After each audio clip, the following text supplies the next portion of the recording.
Before you can tell the story of Europe's barbarians, you have to grapple with the word itself, because it has never been neutral.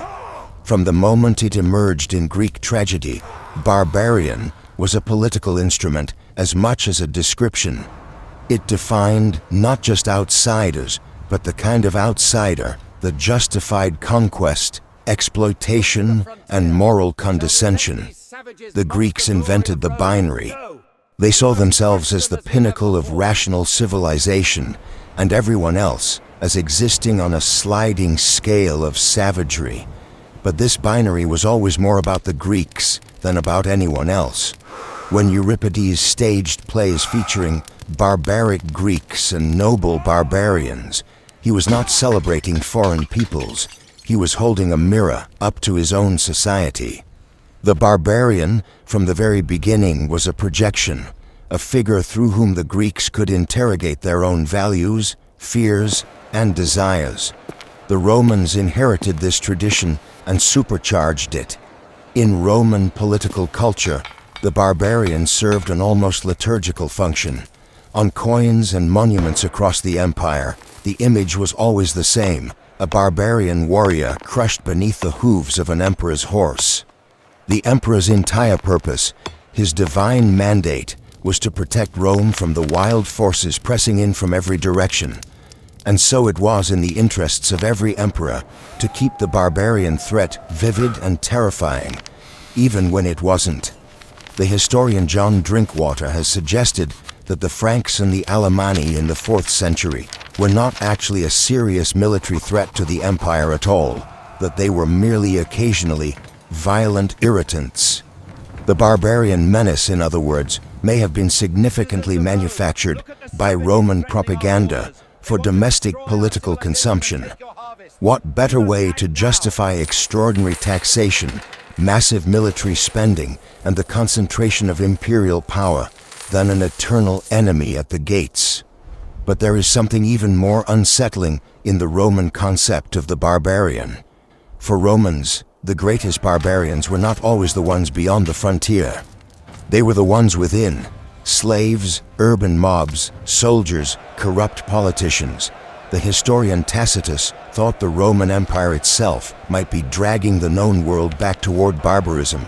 Juvenal's Rome was being contaminated not by Germanic warriors, but by soft, effeminate, luxury-obsessed Greeks and Orientals. The barbarian, in other words, was always about anxiety, about who we are, who threatens us, and whether we might secretly be the problem. This cultural complexity colors all our ancient sources too, and may, if we are not wary, confuse and mislead us. For centuries before the Great Migrations, Romans and barbarians existed in a relationship far more complex than the simple binary of civilization versus savagery.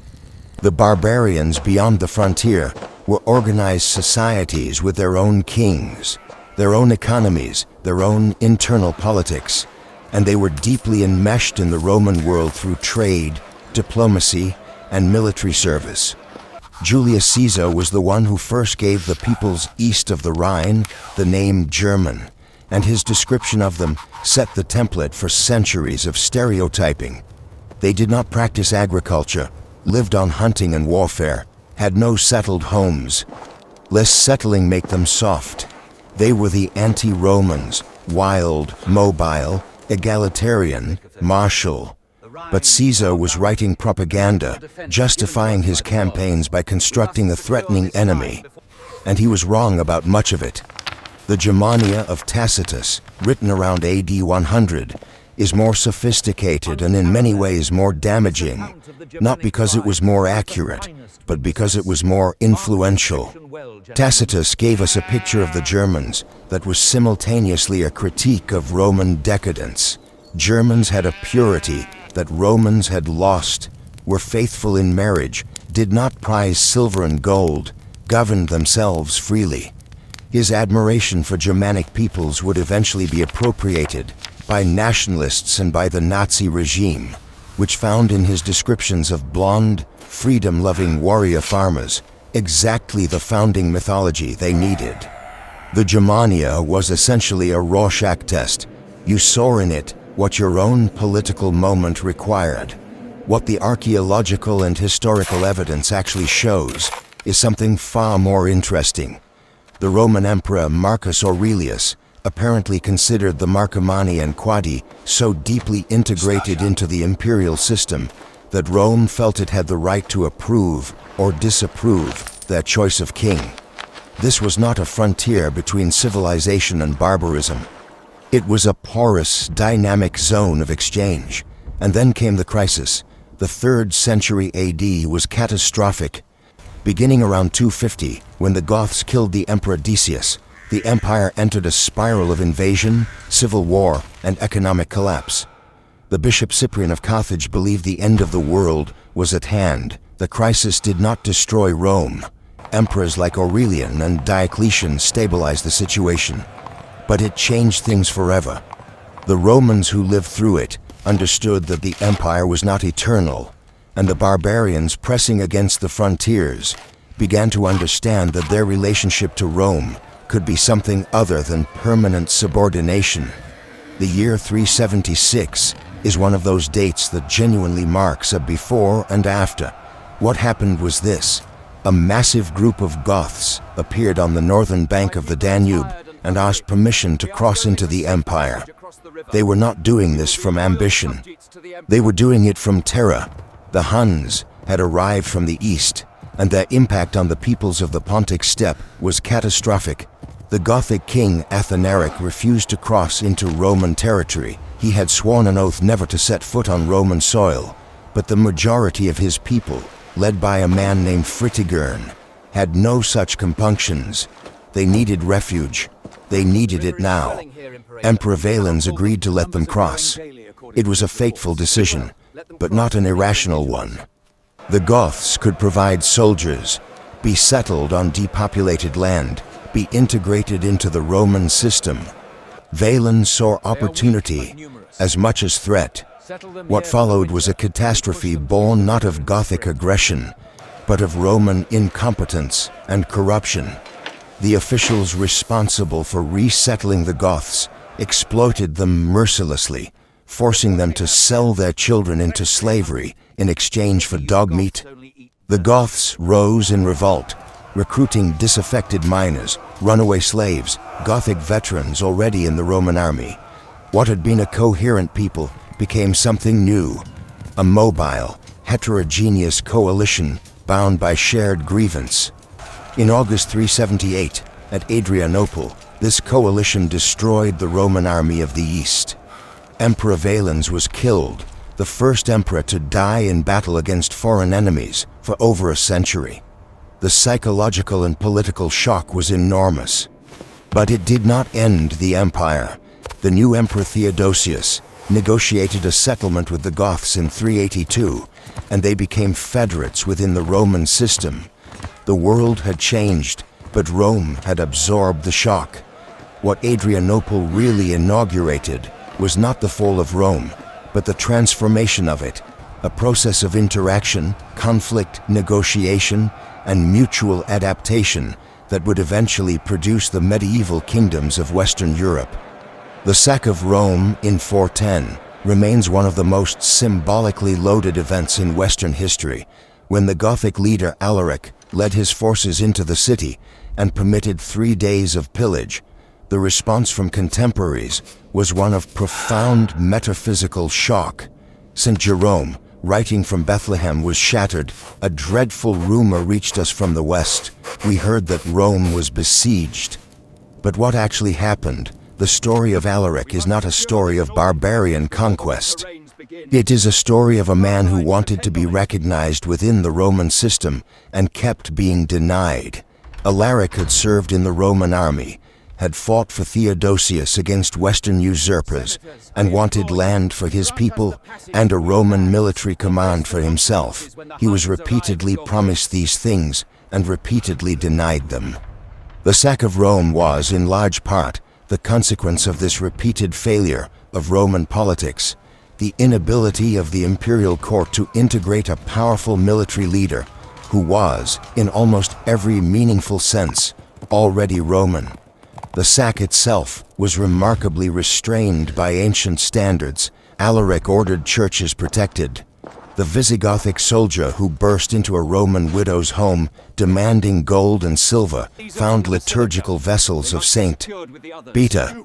He reported this to Alaric, who apparently organized a ceremonial procession to return them, with Romans and Goths together singing hymns. This scene is not what we usually picture when we imagine Rome's fall. Still, the damage was real. Buildings were burned, thousands were disrupted. Augustine of Hippo began writing The City of God, partly as a response to pagan claims that the Christian God had failed to protect the city. By 416, the Gothic forces were no longer in Italy. They were in Gaul and Spain, fighting as Roman federates against other barbarian groups. The empire had been shaken, but it had not fallen. Attila is perhaps the most mythologized figure of this entire period. The historical Attila was certainly formidable. He extorted 9 metric tons of gold from the Eastern Empire over the course of his career. But he was also a politician. The diplomat Priscus, who visited him in 449, left us the most vivid account of the Huns that survives. Wooden halls, elaborate feasts, Attila drinking from a wooden cup while his guests drank from silver and gold. Most memorably, Priscus recounts meeting a Greek merchant who had settled among the Huns and found his life there preferable to life under corrupt Roman authorities. Slavery to Attila is preferable to wealth among the Romans, one of Attila's men told Priscus.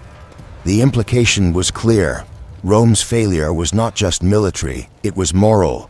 Attila's great invasions of Gaul and Italy in 451 and 452 ultimately achieved little permanent. He died in 453, and without his unifying personality, the Hunnic Confederacy dissolved rapidly. But the damage had been done, not in physical destruction, so much as in political disruption. The resources Rome had been burning to manage the Hunnic threat left nothing for managing the endless crises elsewhere. Roman armies became increasingly dependent on barbarian federates who had their own interests. The great senatorial families of the West began cutting deals with barbarian kings rather than waiting for an imperial government that could no longer protect them. The date 476 AD is taught in schools as the fall of the Roman Empire. What actually happened was considerably less dramatic. A barbarian officer named Odoacer deposed the last Western emperor, a young man called Romulus Augustulus, whose name combined the founder of Rome with the founder of the empire in a piece of historical irony that surely did not go unnoticed. But Odoacer did not declare himself emperor. He simply administered Italy in the name of the Eastern Emperor in Constantinople, as various barbarian officials had effectively been doing for decades. The historian responsible for making 476 into a world historical turning point was Marcellinus Combes. Writing around 500 in Constantinople, the inventor of a narrative we have been living with ever since. And the remarkable thing about this narrative is how poorly it describes the actual experience of people living through the period. For most inhabitants of the former Western Empire, around 476, very little changed on that specific date. In Britain, descendants of Roman leaders were still holding out against Anglo-Saxon settlers. In Spain, the Visigoths were already the dominant power. In North Africa, the Vandals had been ruling for a generation. In Gaul, a complex patchwork of Visigoths, Burgundians, and Franks had been managing their own affairs for decades. The imperial government had become increasingly irrelevant to daily life long before 476. Its formal disappearance was more a recognition of existing reality than a revolution. What 476 marked was not the end of Roman civilization, but the end of the pretense that a single political authority could govern the Western Mediterranean world.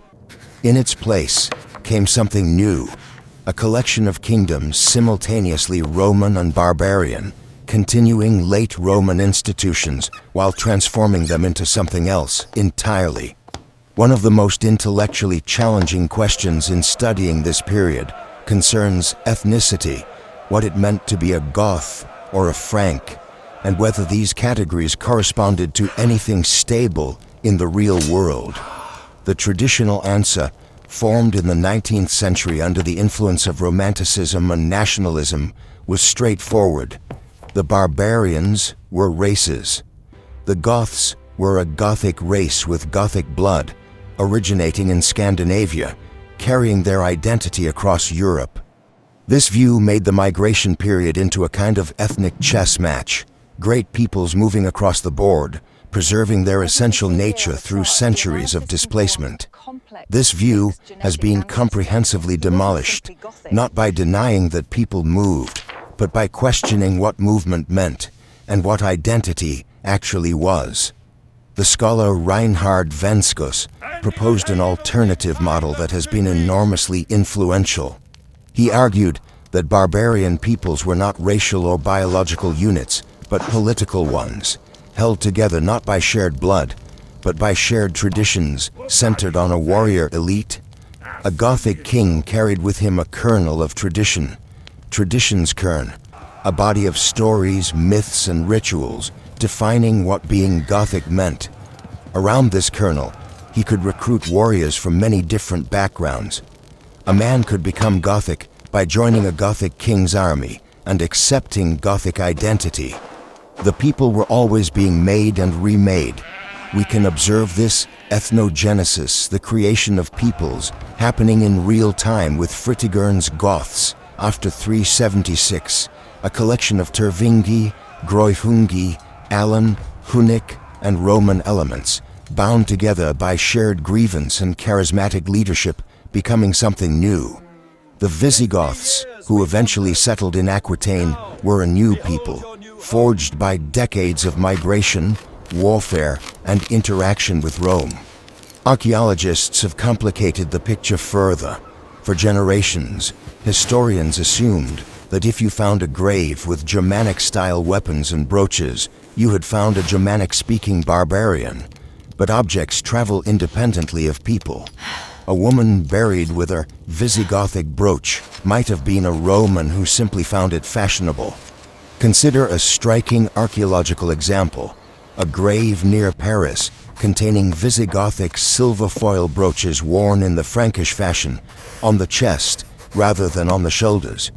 A Frankish woman who had acquired exotic Spanish items as booty, worn to signal status rather than ethnic identity. Material culture in this period was a social language. Unlike all languages, it could be spoken by non-native speakers. Of all the barbarian leaders who navigated the wreckage of the Western Empire, none did so with more sophistication or ambition than Theodoric the Ostrogoth, who ruled Italy from 493 to 526. His reign represents something genuinely unprecedented, a serious, sustained attempt to create a political order simultaneously Gothic and Roman, simultaneously new and continuous with the past. Theodoric had spent 9 years of his youth at the court of Constantinople as a hostage, and he emerged deeply Roman in his cultural aspirations. He maintained the Roman Senate, employed Roman administrators, issued coins in the imperial style, and restored aqueducts. His letter to the Eastern Emperor Anastasius states his aspiration explicitly: "Our royalty is an imitation of yours, modeled on your good purpose, a copy of the only empire." He even had his administrator Cassiodorus compose a letter to the Burgundian king, sending him 2 clocks, observing that it is the habit of beasts to feel the hours by their bellies' hunger. This gesture, extraordinary in its arrogance, reveals the ideological project.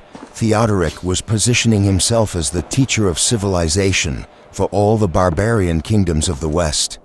The experiment ultimately failed, not because it was conceptually flawed, but because it rested too entirely on one man. When Theodoric died in 526, the system unraveled.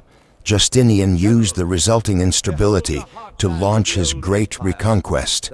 The Gothic Wars, from 536 to 561, were arguably the real catastrophe of the post-Roman West. They devastated cities and ultimately exterminated the Ostrogoths. By the time the Lombards arrived in 568 to begin the process all over again, the Italy they encountered was a shadow of what it had been. One of the most consequential transformations of this period was religious. When the first Goths crossed the Danube in 376, the Roman Empire had been officially Christian for less than a generation. By 600, virtually every barbarian kingdom in Western Europe was Christian, but divided between Arian and Catholic Christianity. For generations, Germanic kingdoms were ruled by Arian kings, presiding over largely Catholic populations, a recipe for social tension. The Franks broke this pattern. Clovis, king of the Franks, converted to Catholicism around 500, and this choice, more than any military victory, laid the foundations of Frankish dominance in Western Europe. By aligning himself with the same faith as his Roman subjects and the Roman Church, Clovis gained the most powerful institutional force in the post-Roman West. Gregory of Tours describes him riding through the streets of Tours in a purple tunic and diadem, showering the crowd with gold, playing emperor without claiming the title. The barbarian kings learned quickly that the church was an institution they needed. It provided literacy, administrative capacity, and, crucially, legitimacy. The ceremony at which the Council of Rome acclaimed Theodoric the Great in 499 does not mention the emperor even once. For those Roman clergy, the Gothic king was, in some sense, their emperor. The integration of barbarian kingship with Christian structures was one of the most important developments of the entire period. While historians have long focused on Western Europe, the transformation of Eastern Europe in this period was equally profound and far less studied. The Slavs appear suddenly in our written sources in the 6th century. Procopius describes them as living in scattered villages, without centralized political authority, fighting in fluid formations that exploited the terrain. Their leaders were so fractious that the Byzantines could usually bribe them to fight each other. The key to understanding the Slavic expansion is the Avars, a Central Asian people who arrived on the Byzantine frontier around 558 and demonstrated formidable military capacity. Under Avar pressure, or sometimes in open alliance with them, Slavic groups began crossing the Danube in ever greater numbers. By the early 7th century, John of Ephesus was writing that the Slavs had overcome the country and settled it freely and without fear as if it were their own. They were not just raiding anymore, they were staying. The Balkans, already depopulated by plague and warfare, were being permanently resettled by Slavic speakers, which is why, to this day, the dominant languages of the region are Slavic. This was perhaps the most complete transformation of any region in this period, not a conquest by an organized army, but a gradual, irreversible demographic replacement. By the year 600, the Roman world that Julius Caesar would have recognized had ceased to exist. But the world that replaced it was not the world of Tacitus's free-roaming Germanic warriors either. It was something new, a patchwork of kingdoms, each a unique synthesis of Roman and barbarian elements, Christian and pre-Christian traditions, Latin administrative culture, and vernacular custom. The Franks in Gaul preserved more of the Roman administrative structure than almost anyone else, and would eventually produce the Carolingian Empire. The Visigoths in Spain created a remarkable legal culture, codifying Gothic and Roman law in Latin. The Anglo-Saxons in Britain created something entirely new, kingdoms genuinely post-Roman, in a landscape where Latin had ceased to be spoken. The Slavic peoples of the Balkans set in motion a transformation whose consequences are still being worked out in the 21st century. None of these outcomes was inevitable. The people who lived through the migration period did not know how the story would end. They made choices under conditions of radical uncertainty, and the choices they made, aggregated over generations, produced the medieval world. What the evidence insists upon is that we cannot understand any of this if we keep treating the barbarians as a single, undifferentiated force of destruction, rather than as the complex, varied, often contradictory historical actors they actually were. Alaric was not the same as Attila. Theodoric the Great was not the same as Clovis. They were all barbarians in Roman eyes, but that Roman category tells us more about Roman anxieties than about the actual diversity of the peoples it encompassed. It bears reflecting on the fact that the word barbarian has never quite lost its power to disturb. We fear that we, the civilized, the educated, the wealthy, might be barbarians ourselves. We fear that our civilization is threatened by barbarians from outside. The history of the actual barbarians turns out to be a mirror in which we can see our own obsessions reflected with uncomfortable clarity. The Romans who manufactured the barbarian threat to justify their own political projects. The 19th century nationalists who searched early medieval graves for evidence of racial purity. The Nazi archaeologists who tried to use material culture to prove theories about Germanic superiority. Every person in Europe today is the descendant of people who were, at some point, on both sides of that frontier. The English are the descendants of Roman Britons and Anglo-Saxon invaders.